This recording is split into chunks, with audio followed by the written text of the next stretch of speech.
Biyahe ulit kami. Traveling again this time. Bicol.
So, yun na yun. That's pretty much wrapped up our Legazpi adventure. End of vlog. Thanks for watching. Joke! I've got so much to tell and show you guys about our trip that I promise you kulang na kulang ang 30 minutes. So, I'll just select the best parts of the trip. From Manila, we took a plane going to Bicol. Pwede namang bus, pero pag may pera ka naman, better na ang mag-plane, di ba? Unless trip mo talaga ang mag-road trip. Well, in my case, I was only granted a few days of escape from my full-time job, so I cannot afford over 12 hours of traveling in the bus. Excited? Yeah. What are you feeling right now? Nahihilo. Huh? Umalo ako.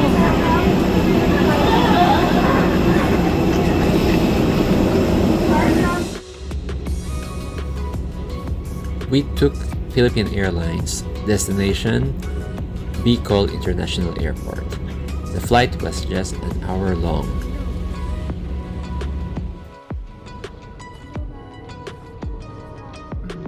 From the Bicol International Airport, we hailed a taxi to take us to our lodging, which is your brother's house tribal village.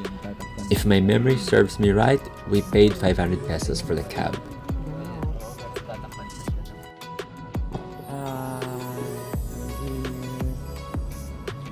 Diyan mga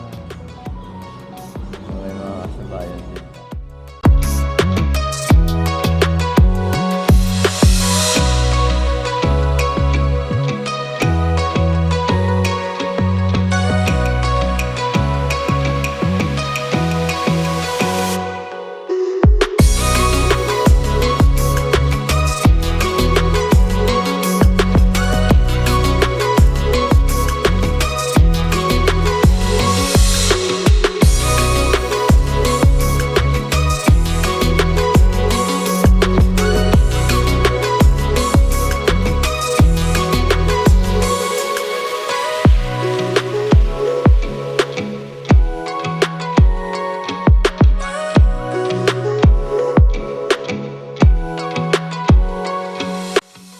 So after we checked in sa cottage namin, di na kami nagpatumpik-tumpik pa.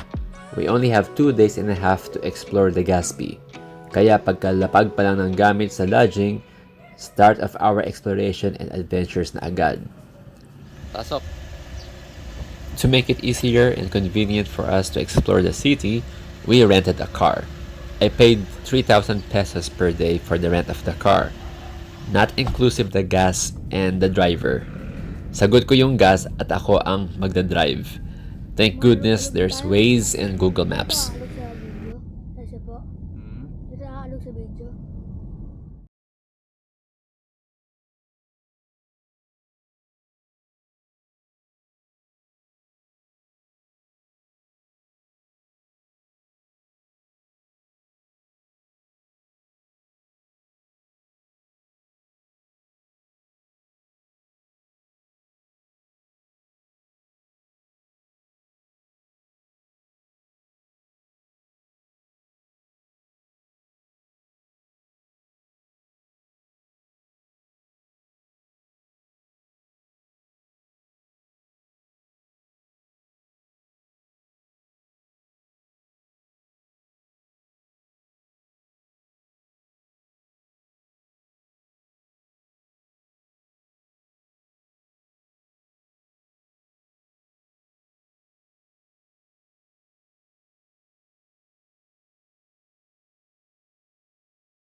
The spiciest ice cream ever I tasted. We also tried its famous silly ice cream na may mga levels of spiciness. Imagine that, spicy ice cream. My kid Marius tried the spiciest level at ayun, hindi niya kinaya.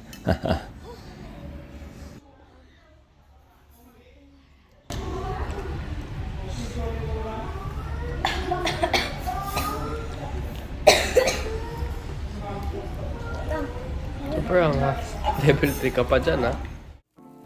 At number 2, Kusina Zebra, located at your brother's house tribal village where we stayed. Very presentable ang restaurant. Close to nature ang feel at maaliwalas. Open area siya pero may bubong. Siyempre, we tried the Bicolano food, the one with may mga gata. Masarap lahat. But the one dish that stood out for me was the cordon bleu with Bicol Express. Really tasty. And it's nice to know that the food here are not expensive at all. For just between 200 pesos and 300 pesos, you already have one delicious dish. And at number 3, Big's Diner. Among all the restaurants that we tried here at Legazpi, Big's Diner is the only resto that offers Western food, or rather Western food ang specialties nila. And we find it fulfilling. We like the servings, and for me, I love their barbecues. Big's Diner has been around for 34 years, so I guess that in itself is a testament of how good their food are. Otherwise, they won't last. Disclaimer: we haven't tried all restaurants here in Legazpi, of course, So definitely, I'm sure there are other restos that offer superb food. You may share what you believe are best in the comment section below. The next day, Mount Mayon showed up, but it was raining. In fact, it rained almost non-stop last night. We were so afraid that our itinerary for today might not push through. Mount Mayon is beautiful even if it is quite blurry because of the rain. We're told that this majestic volcano shows up in all her glory usually early in the morning, and she did. Only problem was the rain. We were supposed to go to Quitindai Green Hills Formation Reserve to see what is dubbed as the Chocolate Hills of Bicol. But alas, it is not advisable to go there when it is raining so hard. Raining so hard. So, anong gagawin natin? Mag-ATV. Ay, ATR. Ano? ATV. Tama, KTV, ATV. like kakanta? ATV. Ang ano? Boom, boom. KTV! Ayun na! Brake sa likod. Tapos ito yung gas. Pag forward ka naman, ito. Forward na yan. Tapos ganun yung side yan. Keep lang. Brake. We had our ATV ride care of Your Brother Mayon ATV Tour, which, if I'm not mistaken, is associated with Your Brother's House Tribal Village. Yep, the one where we are currently staying. In which, because of that, we were given 20% off. Of course, before starting the ATV tour, I had to be taught how to ride the ATV, especially that this was my first time. I was also asked to watch an audio-visual presentation, more like a briefing on the ATV tour. And of course, there was also some drive tests or practice before you set forth. The one I got was pretty big and quite heavy, because it was a two-seater. My kid had to ride at the back with me. I am not yet confident of him to ride one on his own.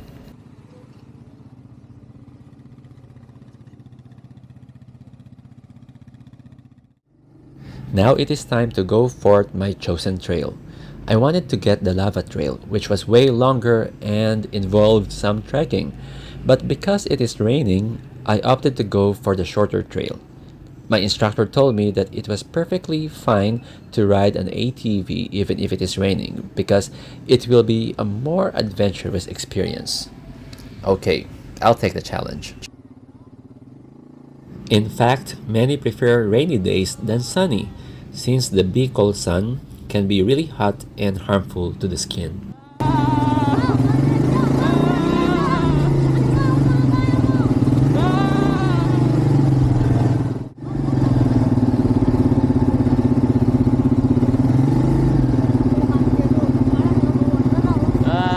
Nahuli tayo. Tandaan lang. Brake. Uy, baba muna ako. Bababa ka. Sige, baba, baba.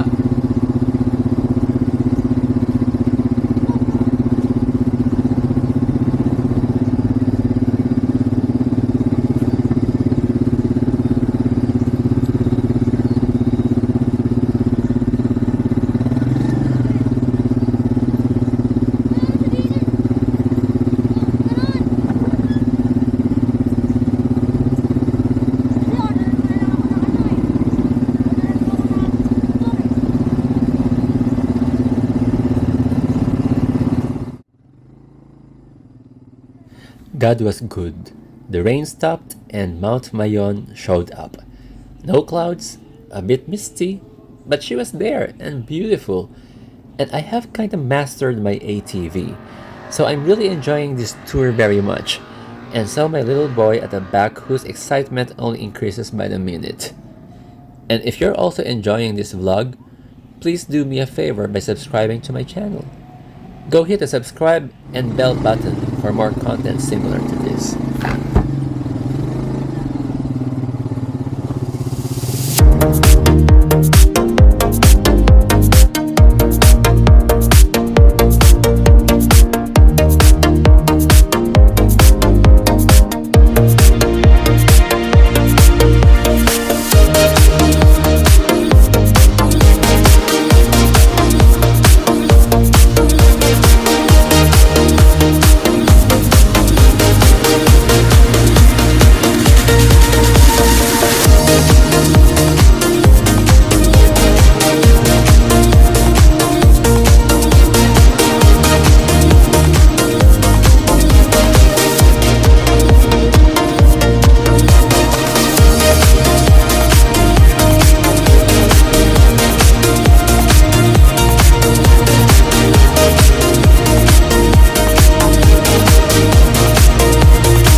Back from our ATV adventure.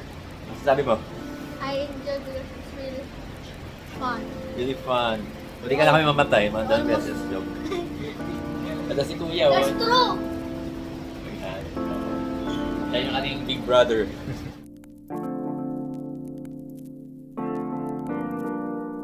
Since we were drenched in the rain, we might as well take advantage of the resort's swimming pool before we take a nice hot bath.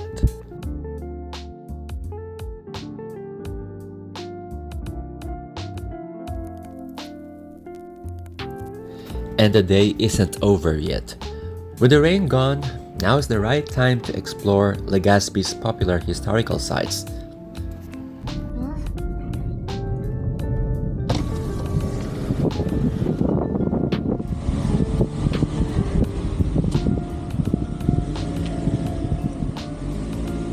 Behold, Daraga's centuries-old church, the Daraga Church.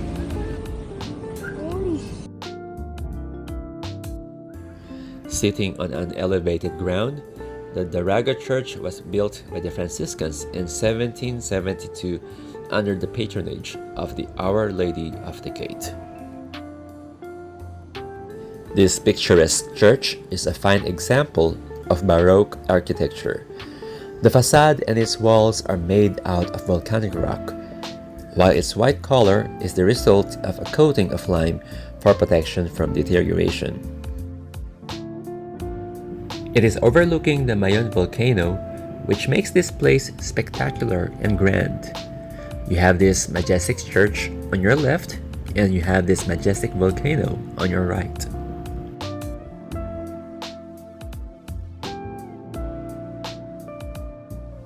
It is a natural cultural treasure of the Philippines and is a top choice by locals for wedding ceremonies.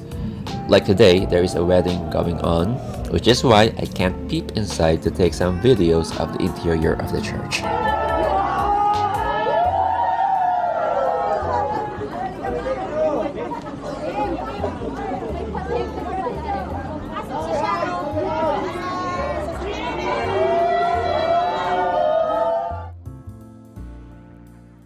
Stay tuned for the second part of our Legazpi tour.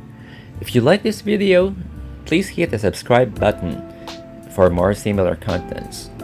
Thank you for watching Steph Stuff, and see you again in our Legazpi Bicol Adventure Part 2. Ciao!